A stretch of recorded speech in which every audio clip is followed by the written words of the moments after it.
History is often cruel. Most nations don't make it. Their names litter the pages of history and their ruins roadsides around the world. Once great empires like Carthage, Rome, the Mauryans, Macedonians, or Aztecs. However, some nations have been able to do a damn fine job of maintaining their independence and fighting off wave after wave of invader. This video is in honor of them, the nations that are really damn hard to conquer, or if people attempted to conquer them, they would almost certainly fail. I considered a couple things for this list. Firstly, historical precedent. If your nation's been invaded a lot and has fought off a lot of invaders, I'll pay attention. However, Syria has been invaded 42 times, while France has been invaded 26. So if France were to fight off 15 invasions and Syria to fight off 20, that would be much more impressive for France. Some countries on this list have only been invaded a couple times, simply because invading them would be so hard it would be foolhardy. Secondly, geography is an important consideration. All the nations on this list have some form of geographical aid.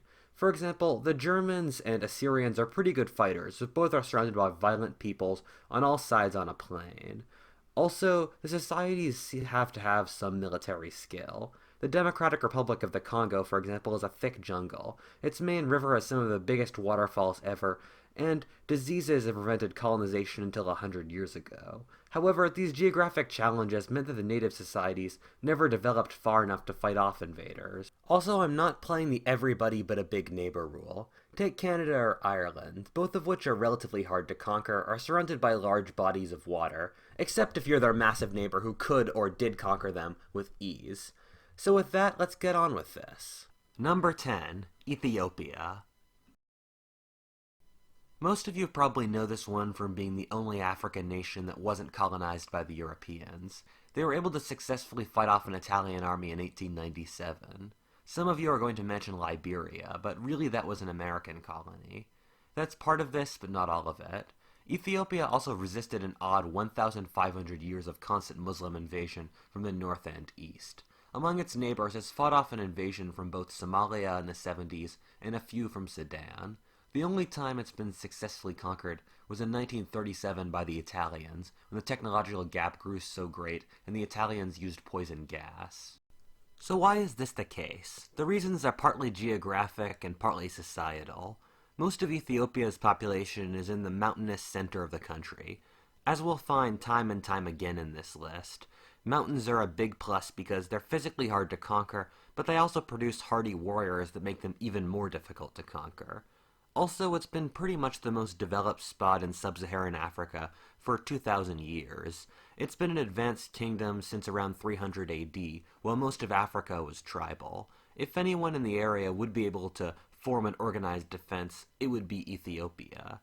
It was also Christian while most of its enemies were Muslim, creating a cultural rift against its enemies and a sense of urgency in its defense. The reason I put it so low on this list is because the competition was honestly not so great. I mean, its historically important neighbors are Somalia and Sudan, which aren't exactly world-spanning conquerors. Further south in Africa was pretty underdeveloped. Part of the reasons the Ethiopians were unconquered was because they were in the corner of the map in board game terms. If we put Ethiopia in Afghanistan or Armenia's geographic place, I'm simply not sure they would have had such a stellar record. Maybe as Africa develops in the future, we might see the Kenyans or Chadian empires conquer Ethiopia, or frankly more likely Ethiopia will be the conquering empire. Number 9, Brazil. First of all, this is a feckin' huge country. It's larger than the continental United States, or in other terms, larger than all of Western Europe combined, as well as Japan, the Koreas, Thailand, Pakistan, Syria, and Guyana. Geographically, having a massive rainforest, nearly twice the size of European Russia in the north, as well as mountains in the east and the west also helps. Brazil has been invaded 3 times in its history. Firstly by the Portuguese, which succeeded enormously and is why we have Brazil today. Secondly by the Dutch, who were driven back, and thirdly by the Paraguayans, who failed so badly they had to resort to polygamy to deal with all the widows from the war. As said before, Brazil's size is its main asset. I don't know of any military ever in existence that would be able to subdue the nation. This is what has happened for all of our timeline's invasions of Brazil.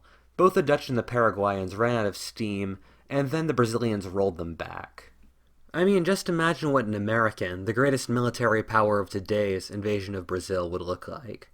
The Americans would probably seize all the nearly coastal cities like Sao Paulo, Rio de Janeiro, Belém, Recife, etc., alongside the mouth of the Amazon, and then run out of steam trying to subdue the enormous countryside.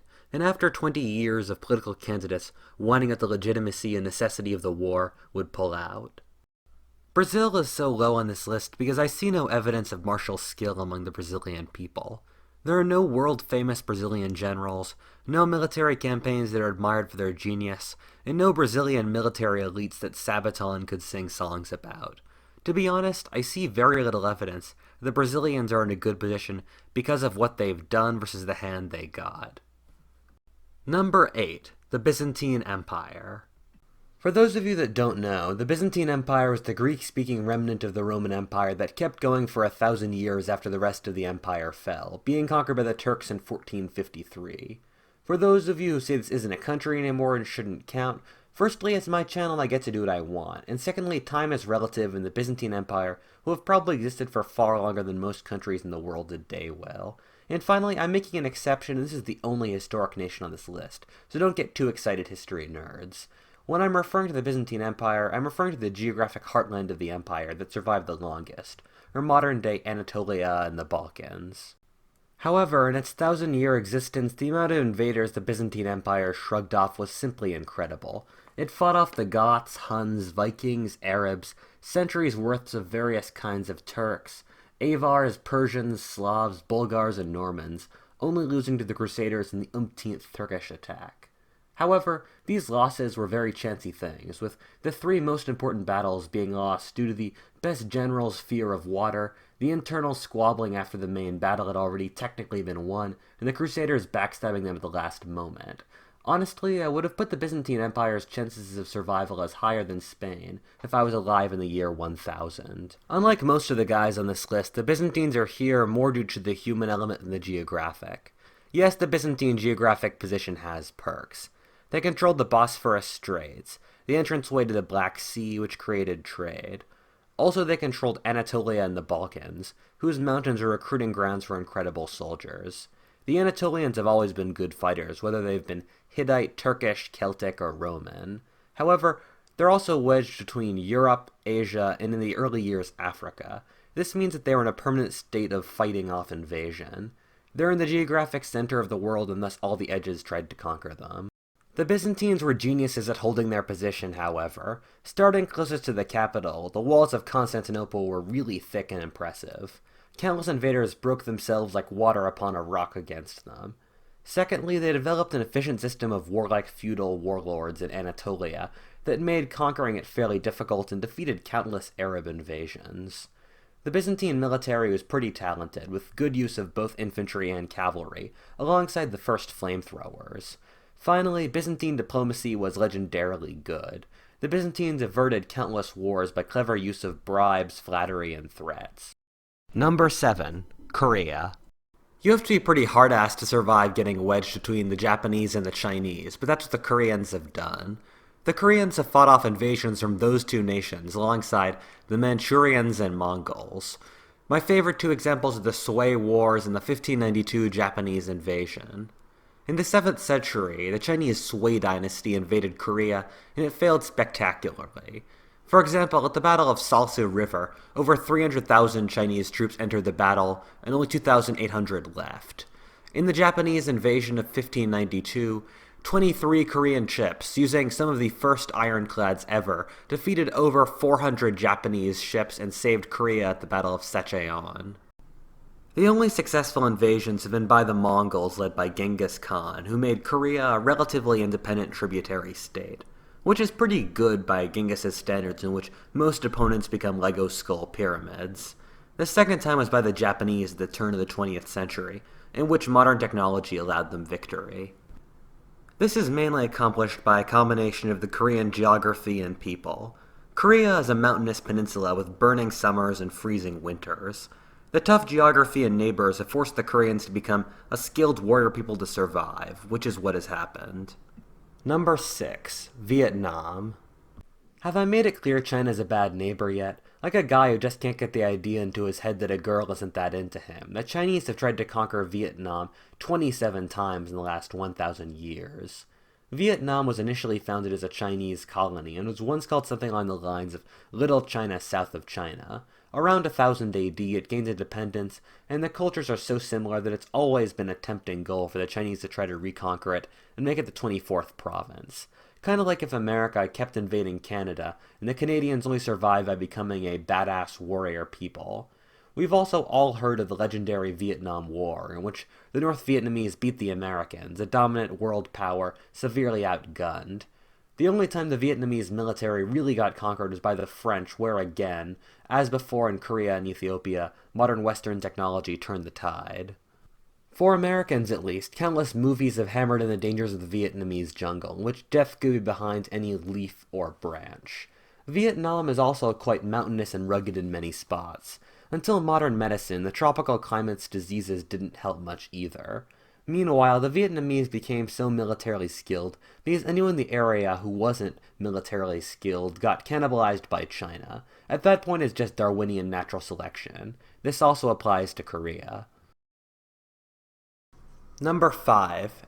This one is kind of famous. Just in the last 200 years, the greatest empires in the world, the British, the Russians, and Americans, have all broken themselves in these mountains in the heart of Asia.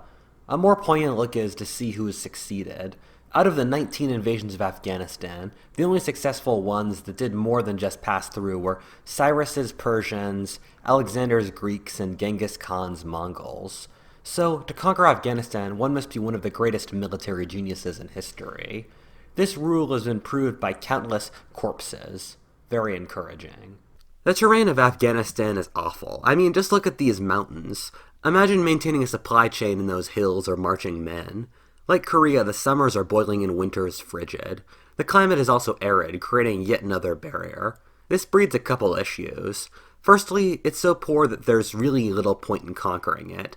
If you want to just pass through into the wealthy fields of India, the local tribal balance of power will totally allow you to stake out a valley to breed in for a generation before you do so. And if you're invading from India northwest... Sorry, that was funny. The rough climate would also bred some of the best warrior peoples in all of history. 16 times the tribes of Afghanistan have poured into the Khyber Pass into India. For all of history, Afghans have been prized mercenaries. Hell, they're even fighting in the Syrian civil war right now.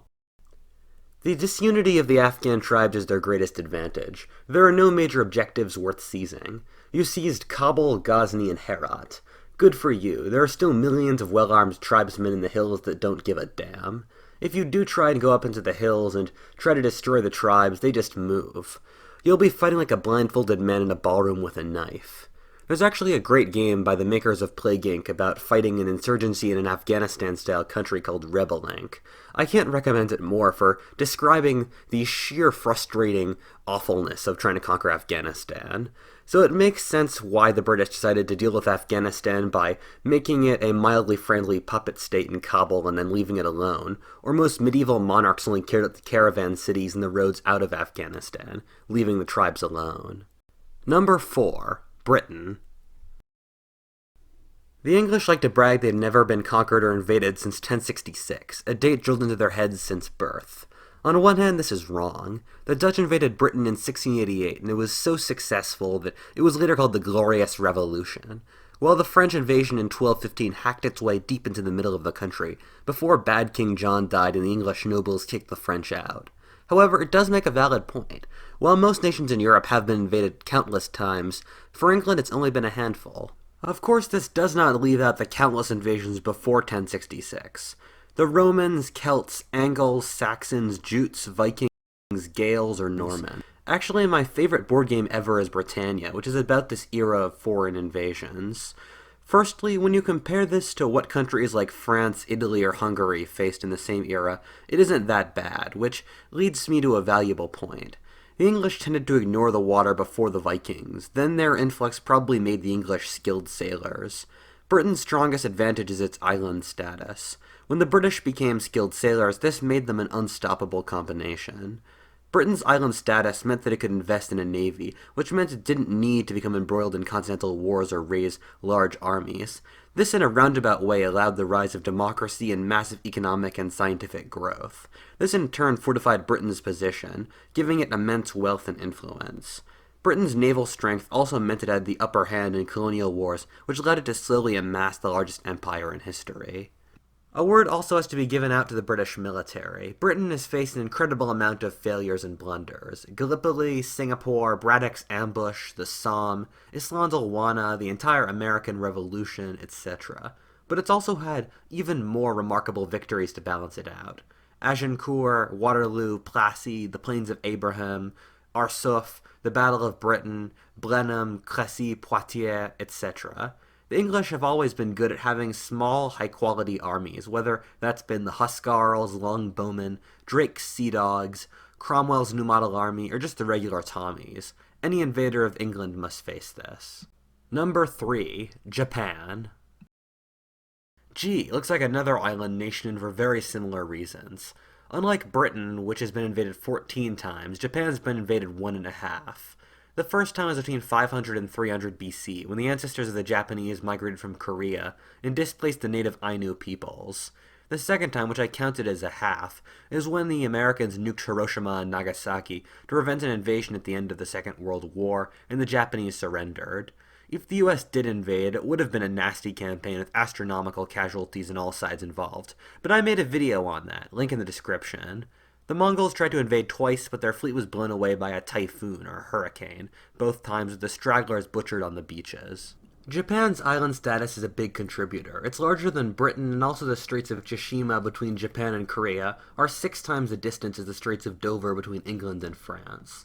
This has also been helped by China being an inwardly focused nation, Manchuria not having a naval culture, Taiwan and the Philippines being tribal until very recently, and Korea, well, as we've talked about before, they had bigger issues. Perhaps this lack of naval competition and oceanic connection is what prevented the Japanese from building up a navy and colonial network like the British did in our world. Japan is fairly homogeneous, with the only other group being the now nearly extinct Ainu, the indigenous population of the North Island, Hokkaido, that lost control in the 17th century. This is unlike Britain, where you can tear Wales, England, the Irelands, and Scotland apart to conquer the islands. And finally, like everyone else on this list, Japan is a very mountainous country. The Japanese have always been skilled warriors. The Japanese have a proud military tradition that involves samurai, warrior monks, banzai charges, and kamikaze flyers. The Japanese have also been skilled in adopting foreign technologies, whether that's been muskets in the 16th century, the Gatling gun in the 19th, the stirrup in the 5th, or whatever the hell they're going to adapt now that they're rearming. Number 2. Russia. You guys have got to have seen this one coming. The difficulty of conquering Russia is legendary. The Swedes, French, Teutonic Knights, Nazis, and Poles have all broken their backs on this nation. However, this leaves out that the Kaiser, Mongols, and basically Vikings have succeeded here. Although invading Russia is difficult, it can be done correctly. We all know why Russia is hard to conquer. This is the largest country on Earth and has biting winters that slowly freeze off the limbs of invading armies. It always annoys me when people say, don't invade Russia in the winter. No one has ever done this. If you could invade Russia at any time, it would be around February, when you could be close to your supply depots in the winter fighting and have as much of the year as possible before the next winter. However, the Russian mud is so awful in the spring that invading is practically impossible until the last week of June. Napoleon invaded Russia on June 21st, and Hitler on June 22nd for the same reason. Russia is so huge that getting anywhere will take the whole season. The drive from the German border to Moscow in World War II was 700 miles, or roughly the same distance from New York to Chicago, or from Barcelona to London. And if you make it to Moscow, cool. So did Napoleon and the Polish. There's only 4,000 miles left to the other side of Russia, which, by the way, is closer to Australia than it is to Moscow. The Russians aren't a skilled military in the same way the Japanese or the British are than we talked about before.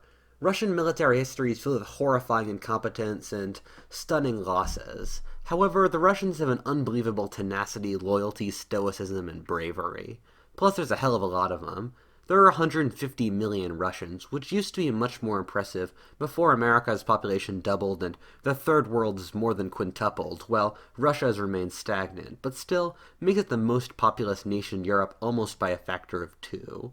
German soldiers in the Second World War were continually shocked by how Russian troops seemed to take the most horrifying conditions and traumas and still somehow managed to keep going. I have 2 examples of this, both from the Second World War. Firstly, the Russian military always prioritized oil and bullets before food. The average Russian soldier was just supposed to scrounge up food from the local country. Need I remind you, this isn't in the Middle Ages. They were still planning on doing this during the 1980s. Secondly, when the Russians discovered a minefield, they were just expected to march forward as if it wasn't there. The logic was that the losses were no different from actually fighting the enemy in an engagement. So how do you conquer Russia? The main necessity is that Russia needs to be divided. The Kaiser was able to exploit the divisions between communists and non-communists. Meanwhile, when the Mongols invaded, Russia was a collection of principalities, and when the Vikings arrived, Russia was a collection of Slavic tribes that probably didn't even have a word for unity. The failed invasion that probably got closest to working was Charles XII of Sweden's invasion in 1714. The Cossacks of the Ukraine were planning on defecting to him, giving him their massive grain, and Russia was so disorganized that the lords would have probably torn it apart if the central authority failed. Hey, I have a video on that. Number 1. The United States of America. As an American, this may just seem like nationalistic chest beating, but it's actually accurate. The United States as the world exists today is in a nearly perfect geographic and strategic position. It's so perfect that one of America's strategic weaknesses is that it can just stop caring about the outside world and retreat into its own neighborhood to let the rest of the world burn. The United States has been invaded what amounts to really 4 times. If I wanted to be really nerdy and pedantic, I'd mention how the Apache in 4000 BC fought their way from Siberia to the Mexican border, thus importing the bow into the New World. But besides that, the Spanish invaded in the 16th century, burned a lot of the South, lost interest, and then took over much of the Southwest. Then the French built some forts in the Midwest. Then the Anglo-Americans caused the most successful invasion of the continent, the one that founded America and Canada as we understand them today. Finally, the British occupation during the American Revolution in real terms amounts to an invasion, and then the British launched a final assault in the War of 1812 against upstate New York, Maine, Maryland, and New Orleans, which was defeated. The U.S.'s geographic hand is near perfect. It's surrounded on both sides by at least 3,000 miles of ocean. It's flanked to both the north and the south by completely ineffective neighbors. The U.S. itself is self-sufficient in almost everything: oil, food, wood, ore, industry, cotton, etc. The U.S. itself is 3,000 miles across, with relative cultural homogeneity, mountains as barriers on both sides, and a massive lake and river network holding the middle together. The U.S. has deserts, forests, mountains, grasslands, tropical swamps, and Arctic tundras. The U.S. is the 3rd most populous nation on Earth, with the population spread out all over, thus preventing an easy wipeout of a central area. In any reasonable world, the United States wouldn't be one country, but would be around 20. However, a combination of technological superiority, economic dynamism, and remarkable population growth allowed the United States to be a single country. Although it's almost never phrased that way, the Americans are one of the most successful warrior peoples in history. They have combined the British emphasis on quality with a brutal practicality and a near worship of gadgets to create a potent and deadly combination. The South especially, springing from its Scots-Irish Cavalier roots, has added disproportionately to the military. However, even the Yankees, left to their own devices, were capable of making probably the best military on Earth, with remarkable fortitude and skill. This doesn't even mention the American people, who are the best armed on Earth and are violently patriotic. The United States is able to benefit from Britain's stability, economic strength, technological progress on a continental scale. 2 things can erase this strategic dominance. As a cycle of history continues and empires fall, it seems more than probable that United America could collapse into a series of squabbling states. America's strategic dominance seems simply too good to be true, and this is a much more balanced alternative. Secondly, if we see Latin America, and especially Mexico, rise over the next couple hundred years, it would put serious pressure on the southern border. This is America's main weak spot, its border with 130 million man Mexico. A wealthy Latin American coalition, perhaps led by Brazil, could challenge America for dominance of the Western Hemisphere. Also, space warfare would change everything.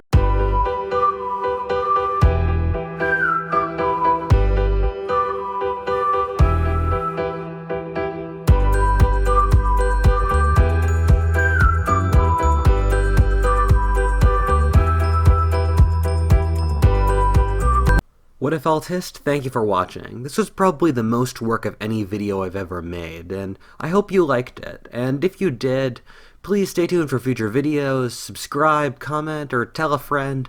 And as always, thank you for watching and have a good day.